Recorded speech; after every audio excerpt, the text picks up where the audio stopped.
ರೇಣುಕಾಸ್ವಾಮಿ ಕೊಲೆ ಕೇಸ್ನಲ್ಲಿ ನಟ ದರ್ಶನ್ ಎರಡನೇ ಬಾರಿಗೆ ಜೈಲಿಗೆ ಹೋದ ನಂತರ ಅಭಿಮಾನಿಗಳಿಗೆ ತುಂಬಾ ಬೇಸರವಾಗಿದೆ. ನಮ್ಮ ಡಿ ಬಾಸ್ ತಪ್ಪು ಮಾಡದೇ ಇದ್ದರೂ ಈ ರೀತಿಯಾಗಿ ಸಮಸ್ಯೆ ಮಾಡಲಾಗುತ್ತಿದೆ ಎಂಬ ಆರೋಪ ಕೂಡ ಮಾಡುತ್ತಿದ್ದಾರೆ. ಬೆಂಗಳೂರು ಪರಪ್ಪನಗರ ಜೈಲಿನಲ್ಲಿ ನಟ ದರ್ಶನ್ ಅವರು ಸಾಕಷ್ಟು ಸಮಸ್ಯೆ ಎದುರಿಸುತ್ತಾ ಇದ್ದು ಆದಷ್ಟು ಬೇಗ ಹೊರಗೆ ಬರಲಿ ಎಂದು ಅಭಿಮಾನಿಗಳು ಪ್ರಾರ್ಥನೆ ಮಾಡುತ್ತಾ ಇದ್ದಾರೆ.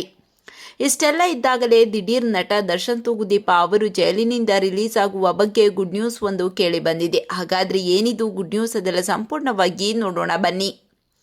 ಜನವರಿ 14ಕ್ಕೆ ನಟ ದರ್ಶನ್ ಅವರು ಜೈಲಿಗೆ ಹೋಗಿ 6 ತಿಂಗಳು ಮುಗಿದಿದೆ. ಹೀಗಿದ್ದಾಗ ಜೈಲು ಸೇರಿ 6 ತಿಂಗಳವರೆಗೂ ಜಾಮೀನು ಸಿಗೋದು ಕಷ್ಟ ಅಂತಲೇ ಹೇಳಲಾಗಿತ್ತು. ಆದರೆ ಈಗ 6 ತಿಂಗಳು ಆಗಿರುವ ಕಾರಣಕ್ಕೆ ಜನವರಿ 14ರ ನಂತರ ನಟ ದರ್ಶನ್ ಅವರ ಪರವಾಗಿ ಜಾಮೀನು ಅರ್ಜಿ ಸಲ್ಲಿಕೆ ಸಾಧ್ಯತೆ ದಟ್ಟವಾಗಿದೆ. ಜಾಮೀನಿಗಾಗಿ ಮತ್ತೆ ಮೊರೆ ಹೋಗುವ ಸಾಧ್ಯತೆ ಹೆಚ್ಚಿದ್ದು ಬಹುತೇಕ ನಟ ದರ್ಶನ್ ಅವರಿಗೆ ಜಾಮೀನು ಸಿಗುತ್ತೆ ಎಂಬ ಭರವಸೆ ಅಭಿಮಾನಿಗಳಲ್ಲಿ ಮೂಡಿದೆ. ಹಾಗೆ ನಟ ದರ್ಶನ್ ತೂಗುದೀಪ ಅವರ ಪರ ವಕೀಲರು ಕೂಡ ಇದೇ ಭರವಸೆ ವ್ಯಕ್ತಪಡಿಸುತ್ತಿದ್ದು ಸಂಕ್ರಾಂತಿ ಹಬ್ಬದ ನಂತರ ಭರ್ಜರಿ ಸುದ್ದಿ ಸಿಗುವ ಸಾಧ್ಯತೆ ಇದೆ.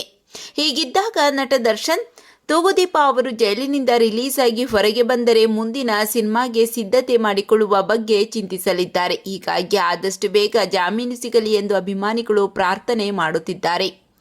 ಆದರೆ ಜಾಮೀನು ಅರ್ಜಿಯ ಬಗ್ಗೆ ನಟ ದರ್ಶನ್ ಅವರ ಪರ ವಕೀಲರು ಯಾವ ನಿರ್ಧಾರ ಕೈಗೊಳ್ಳುತ್ತಾರೆ, ಕೋರ್ಟ್ ಇದಕ್ಕೆ ಯಾವ ತೀರ್ಪು ಕೊಡುತ್ತದೆ ಎಂಬುದನ್ನು ಕಾದು ನೋಡಬೇಕು. ನೀವು ಸಹ ದರ್ಶನ್ ಬೇಗ ಹೊರಗೆ ಬರಲಿ ಅಂತ ಕಾಮೆಂಟ್ ಮಾಡಿ ತಿಳಿಸಿ.